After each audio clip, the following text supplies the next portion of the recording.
Ja, radeći sa klijentima, metode spiritualne tehnologije, PET metoda, 95% klijenata dolazi zato što je u strahu. Ljudi se praktično počinju bojati života. Ta mala lažna ja se stvaraju u procesu formiranja dete, zato što društvo želi da ima pojedince koji mu ne prave probleme. Ljudi neće da uđu u neprijatne potisnute sadržaje. To je kao kad kažemo zašto ne prolazi, recimo povređena sam, zašto me taj osjećaj ne prođe? Pa zato što neću da ga isprocesujem.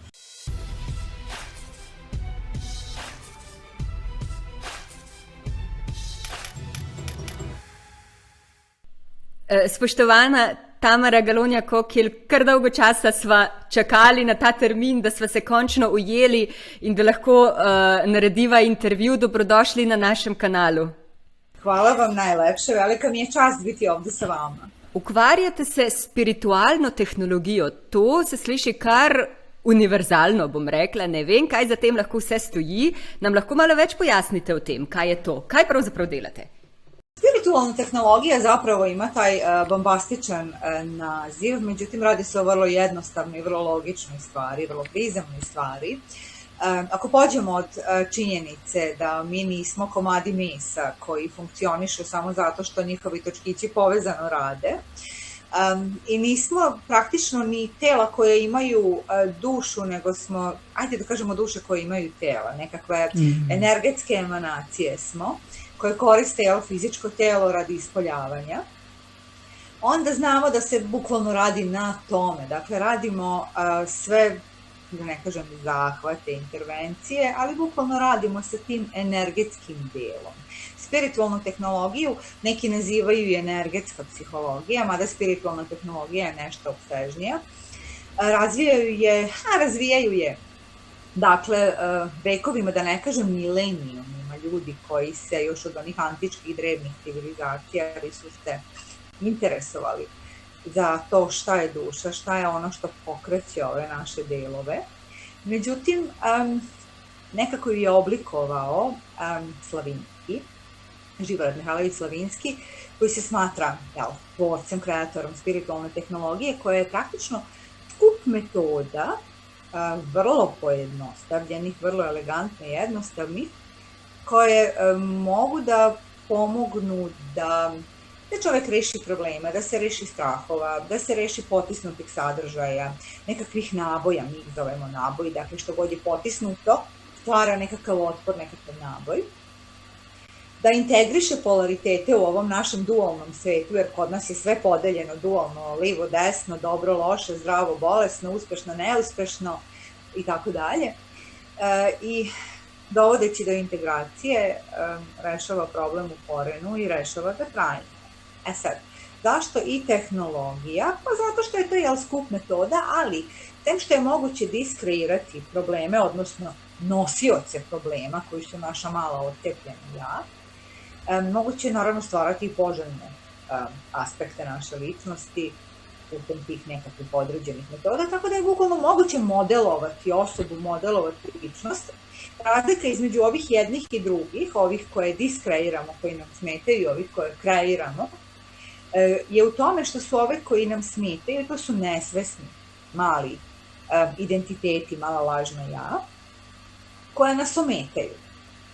One koje kreiramo svesno, znači to su svesni, u njih ulazimo i izlazimo po želji i potrebi. Evo, na primjer, vaš identitet sada, vi ste svesno ušli u njega, vi ste, dakle, istraživač. Ja bih vas tako nekako okarakterisala, ako je uopšte potrebno i moguće karakterisati bilo koga. Vi ulazite u identitet istraživača, vi ste kreirali, dakle, vi znate kako ćete se ponašati, šta mislite, šta želite, šta hoćete. Kad završimo emisiju, vi izlazite iz njega i ne znam, možda ćete otići sa prijateljicom na kafu i vi ćete u svom originalu. Tako da, dakle, spiritualna tehnologija je skup metoda koji diskreira nepoželjne identitete, odnosno ta malo ocepljena lažna ja, adaptivne programe, koji se baziraju na potisnutim emocijama, mislima i sadržajima i stvaranje, dakle, ko želi, poželjnih identiteta, vrlo jednostavno, vrlo brzo čak. V zadnjih nekaj letih tudi mi, ki smo laiki, ki se ne ukvarjamo s spiritualno tehnologijo, opažamo, kaj vse prihaja iz človeka ven. Včasih je prav srhljivo, lahko človeka strah, kaj vse prihaja ven iz nas, in to lahko vidimo, če ne drugje po družbenih omrežjih, bog ne daj, če ne v svojih najožjih skupnostih. Kaj se dogaja? Kakšen je duh časa, ki ga vi zaznavate? Pa znate šta, sadržaj se uvek nekako manifestuje u ovom materijalnom svetu, mi ga zovemo Matrix, kao ta naša materijalna realnost, ništa drugo. On se uvek manifestuje putem određenih tipova ponašanja. A danas imate posebne tipove ponašanja koji su posebno dominantni, a to su, evo recimo, nikad nije bilo više uplašenih ljudi, nikad nije bilo više ljudi koji prijavljuju da pate od anksioznog poremećaja. Znači, strah je recimo sada dominantna emocija u ovom vremenu. Međutim, ovo vreme nije ništa turbulentnije nego što su bila prethodna vremena. Ajde, setimo se, ne znam, imali smo, ne znam, Drugi svetski rat, imali smo punske ratove, imali smo rimska osvajanja, Julija Cezara, Egipat, imali smo, ne znam, seobe Slovene i tako dalje i tako. Znači, vremena su uvijek bila turbulentna. Ono što je problem jeste da su danas ljudi mnogo podložniji različitim informacijama koje im se talože u podsvesti pre svega. Talože se u podsvesti i onda obzirom da su nataložene u podsvesti predstavljaju okidače za različite reakcije. Danas je to primarno strah. Znači, ja radeći sa klijentima metode spiritualne tehnologije, PET metode, 95% klijenata dolazi zato što je u strahu. Ljudi se praktično počinju bojati života. Vidite ljude koji se ne ponašaju iz svog originalnog ja. A originalno ja je uvek jednako i vaše i svakake. To je, dakle, ono lagano, neopterećeno, radoznalo, nestašno. Znači, to je to. Međutim, kasnije kreću sadržaj da se talože, a sadržaja sada ima više nego ikad, obzirom, kao što sam rekla malo pre, svi smo podložni zbog toga što smo bombardovani medijima koji su jako, svakom su dostupni, svi hodamo okolo sa mobilnim telefonima kao zombiji, apsolutno nesvesni svog realnog pravog okruženja, živeći u nekakvom imaginarnom svetu, u nekakvom, kako ga sada nazivaju, metaverzumu. A metaverzum nije smišljen da vam olakša život ili da podržava vaše originalno ja, nego da vas programira. Da u vašu podsvest ubacuje još više različitih programa koji će od vas da prave bića koje živi iz programa, a ne iz istine. Onda bukvalno vi isprogramirani živite prema tom programu, ponašate se, osjećate, znači usmeravate svoje aktivnosti prema tom programu koji je sada prvenstveno sejanje straha. I naravno druga stvar zašto je danas u ovom vremenu teže nego ranije, zato što su ljudi su nekako ostali u detinjem modu. Ljudima se sve više nameće ideja da gledaj, ne moraš ti o ovome da odlučuješ. Pa što ćeš ti o ovome da odlučuješ? Neko će odlučiti za tebe. Birat ćemo vladu koja će odlučivati za mene. Birat ćemo, ne znam, nekako drugo telo koje će odlučivati za mene. A ljudi, ostajući u tom dečjem infantilnom modu, misle da će ih sva ta tela koja odlučuju njima voleti kao oni roditelji koji su ih voleli, i odlučivali u njihovo ime, u njihovom najboljem interesu kad su bili mali i prepuštaju kontrolu drugima.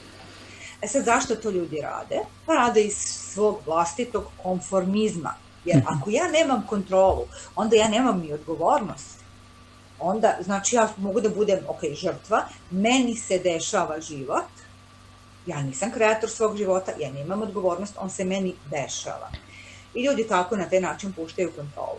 Sad, vi kad pustite kontrolu, onda u vas mogu da se talože najrazličitiji sadržaj. Što god ko hoće da ubaci u vašu svest i podsvest, bukvalno smo kontejneri, bukvalno smo septičke jame sadržaja koji nam nisu ni od kakve koristi. I podsvest je taj nekakav medij za nasnimavanje i u tom mediju za nasnimavanje se nasnimava sve. Sve što kažete tokom dana, što pročitate tokom dana, što vidite tokom dana, što doživite tokom dana. Ta ista podsvest ne zna razliku između toga da li je to nešto bilo stvarno, što vam se desilo, ili je bilo nešto što ste pročitali ili gledali, ne znam, na televizoru. da li je to korisno, beskorisno, da li je istina, da li nije istina. Problem to i ne bi bio kad mi ne bismo iz te iste podsvesti živeli 95-6-7% svakog dana, odnosno dakle celog života. Mi živimo dakle iz tih nasnimljenih sadržaja. Jer mi bukvalno živimo u svojoj glavi, nigde drugde. Zamislite, recimo, vi sednete u fotelju i gledate komediju. Gledajući komediju, vi se osjećate dobro, vi se smejete. Ne reaguje samo vaš emotivni deo, ne reaguje samo vaš intelektualni deo, reaguje i vaš motorički, fizički deo, luči se hormoni sreće, vaše tijelo reaguje. I šta uradite? Prebacite kanal. Vi prebacite kanal i tamo je nekakva tragedija, nešto što je vama jako tužno.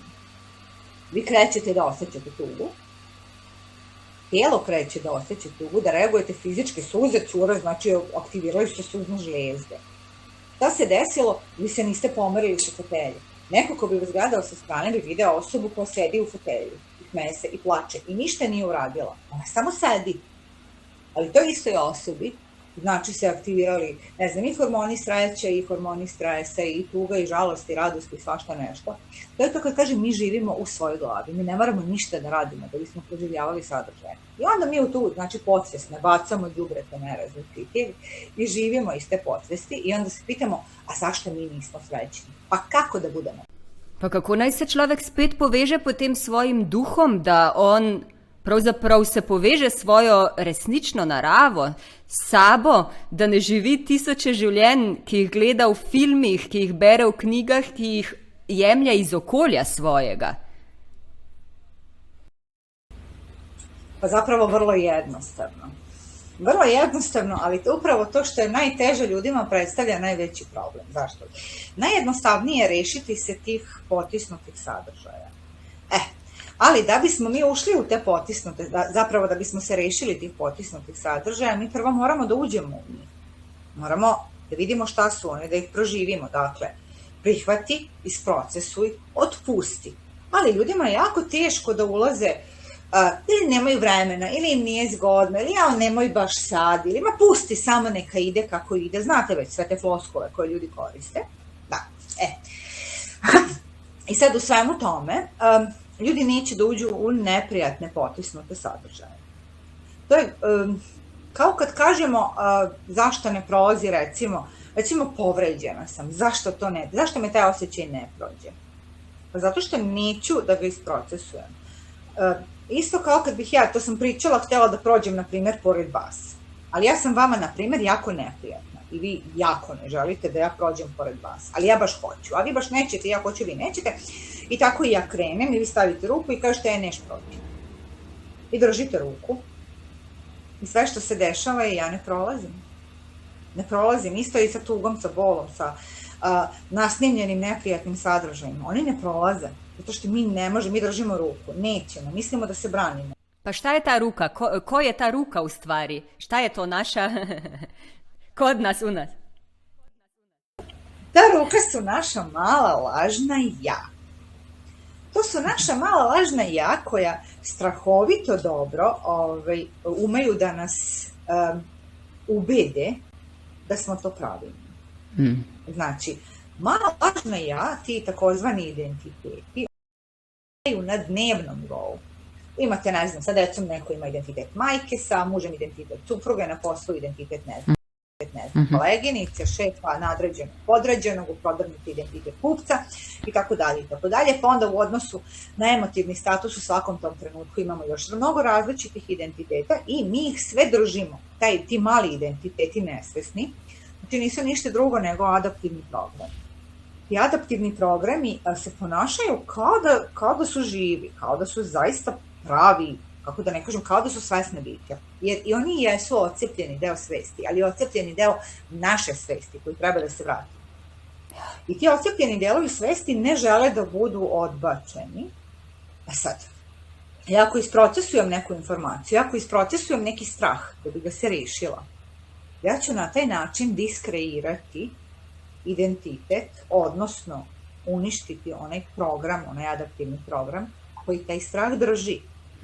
Međutim, ti identiteti uopšte ne žele da budu diskreirani. Mi to praktično radimo podsvesno. Zašto? Zato što mislimo da oni nas čuvaju.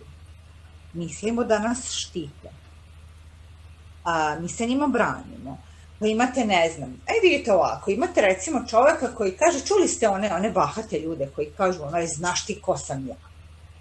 To je taj neki identitet, ne znam, neke egomanijakalne važnosti, recimo. On se toga ne bi odrekao, jer on smatra da njega taj identitet od ljudi, znači ja ulazim, ja sam bitan, meni se neće desiti ova neprijatnost, ja ću imati ovo privilegiju. I čovjek to sam drži jer se uživi u taj identitet misleći da je to on. Sad, šta bi se desilo kad bi se on rešio tog identiteta? On bi praktično bio sa tog aspekta nepovrediv. Jer ako nemate problem sa identitetima koji svi idu iz ega, a ego je znači zlo pa je zlo, onda ste nedodirljivi. Identiteti su oni koji grizu, koji se hvataju na udice. Identitet je ti lažna mala ja, ti lažni identiteti nesvesni. Oni su ti koji mogu da se uvrede, oni su ti koji se osjećaju omalovaženo, poniženo, oni su ti koji hoće da se istaknu, oni su ti koji su u večitom takmičenju. I to sve naravno ide iz ega. Sad, kad bismo se mi njih rešili, mi bismo praktično bili jako bezbedni. Jer ako ja nemam identitet, ne znam, nekakve velike važnosti, onda mene neće povrediti ako se neko prema meni ophodi normalno, kao prema bilo kojoj drugoj osobi. Ja ne tražim poseban tretman, ali ako ja imam taj identitet koji hoće, ne znam, da bude jako važan, onda ću da budem vrlo osjetljiva, ću da budem vrlo uvredljiva. Ali fora je, ako vas je lako uvrediti, onda vas je lako i manipulisati. Ta mala lažna ja se stvaraju u procesu formiranja dete, zato što društvo želi da ima pojedince koji mu ne prave probleme. I onda, dakle, malo s tom manipulacijom, ti si dobar, ti si ovakav, vidi ovaj kako je zločest, ti si zločest, ti ćeš biti kažnjen. I na taj način društvo izmanipuliše većinu ljudi, ne sve, da se uklope u one neke takozvane prihvatljive, recimo, okvire, da se ne ističu, da ne talasaju, da ne prave probleme.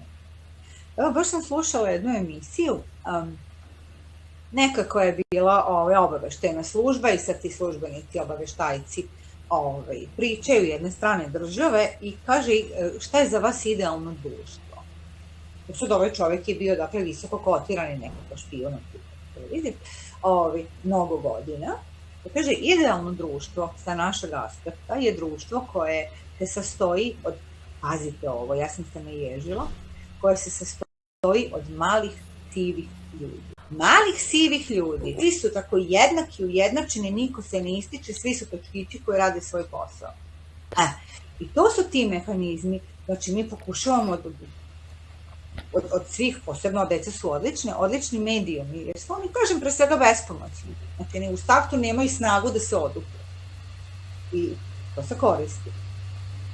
Pravimo društva malih sivih ljudi, što je prejezivo. Evo, ja sam se i sad naježila kad sam o tome pričala, kad sam to čula, naježila sam se i kolegim u momentu kad sam to čula. Znači, tu nastaju, to je prvi deo, a takođe ti identiteti koje kakvi, ta mala lažna ja, nastaju i kasnije tokom života, ali tokom života kasnije kad nastaju kao odbrambeni mehanizmi. Evo, uzmite, na primer, mnogo se priča u psihologiji poslednjih godina o PTSD-u, znači onaj posttraumatski stresni poremećaj, PTSD, kako na kojem jeziku pravimo tu strasti. Šta se dešava?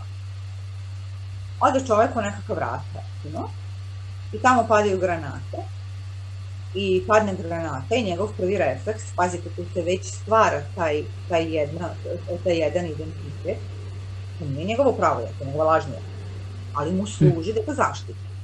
Padne granata, on kad čuje zvuk, kad čuje tu buku, on se bacta u rov ili ne znam, da nekog zaklana i on preživi.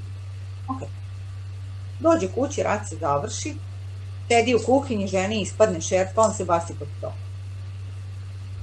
Samo se radi. Da. Radi se o tome da je taj identitet nastao i oni svi nastaju, mi ih kreiramo sami, to nisu ono zamaljci koji dolaze. Taj identitet je nastao da bi ga zaštitio i on je tada stvoren. Međutim, problem sa tim identitetom koji je bio vrlo koristan i sa svim ostalima je što oni ne znaju da nestanu. kad za njima više nema potrebe. Da. I onda, ono što nam je bilo vrlo korisno, sada nam je veliki problem, jer je ostalo. To se rešava prilično jednostavno. Svako to lažno ja ima samo dve stvari, samo dve komponente kojih se sastoji. Ima tačku gledišta. Tačka gledišta je praktično sve. Znači, ako promenim tačku gledišta, ja menjam ceo sektor. Znači, ajde kažemo ovom čovjeku koji je bio u ratu, njemu je tačka gledišta, znači buka je opasna. Znači, ovaj zvuk znači opasno. I tem tačka gledišta, identitet ima još i cilj koji želi da postigne. Cilj je da se spasi.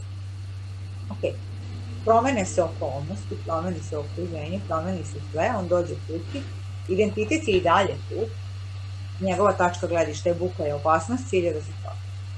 Sve što treba da uradimo i da uđemo u te identitet, da diskreiramo te, oslobodimo, neutrališemo, integrišemo, te potisnute misli, emocije, dakle bila ih u mogućim prostoriju.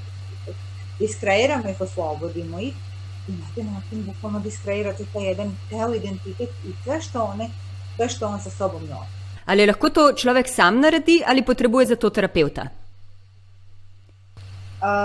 Pa znate šta, čovjek bi realno, mislim, mogao da to uradi sam, ali da vam budem iskrena, mene recimo trojica moraju da uguravaju kod zubara, sad malo se šalim, recimo, da bi ušla kod zubara, znači nešto što mi je strašno, morate da mi date anesteziju već na hodniku i onda još neko da me ugura. Znači, mi ne volimo da ulazimo u neprijatne osjećanje. To je ta ruka. Da. Identiteti uvek nastaju da bi nas od nečeg zaštitili, da bi nešto sa nama, da bi nam bar misle, da bi nam pomogli u nekoj situaciji, gde se ocepljuje taj deo svesti, jer je za ostatak previše problematično, previše teško. I nama je jako teško da uđemo u tu veliku nesvijest. I jako je teško čoveku da sam uđe i da isprocesuje ta aspekta posmatrača, da prihvati emociju koju će prizvati. Mi radimo u konkretnom psihološkom vremenu, znači idemo u taj moment, pređemo u taj moment, u tom momentu rešavamo problem. To je Slavinski rekao, nikad nije kasno za trećno detinjstvo. Odete u psihološko vreme, pa tamo rešite problem, pa ceo život kasnije deluje drugačije, jer ste promenili tu tačku gledišta. Ali jako je teško sebe naterati da uđete u jako neku osjećaj. Trauma i fizički reaguje i onda bukvalno krećete, ne znam, ako je nula klijenta koji u pola seanse krenu samo okne glavu i povre. Ali to je odlična stvar. To je normalno. Tijelo je konačni zapis svih energetskih transakcija na emotivnom, mentalnom i drugim. Vi ste rekli, kdor se do danes ni prebudil, se ne bo. Mislim, da je konec igre. To ste rekli v enem intervjuju. Lahko poveste, kaj se dogaja s človeštvom v tem času? Ja sam sigurna da smo mi došli do kraja igrice.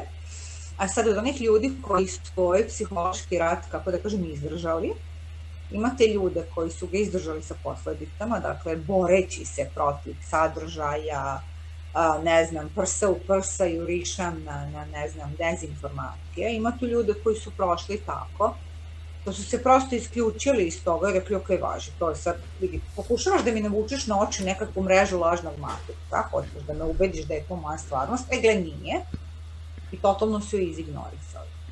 I onda su kroz taj period prošli prilično neoštećeni. Ja mogu da kažem da sam vrlo srećna i zahvalna što sam ja jedna od tih, jer prosto to je stvar mog izbora. Kraj igrice jeste za one koji mogu da shvate šta se desilo, ali za većina ostaje u igrici.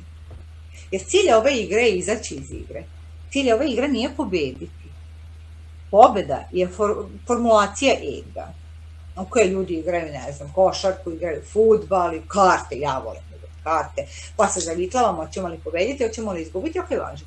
Ali ako ja živim na principu pobede i poraza, ja moram da pobedim, ja moram da budem bolja, moram da izađem, ne znam, na prvo mesto, budem najznačajnija, da ja tebi pokažem, da ja budem u pravu i tako dalje.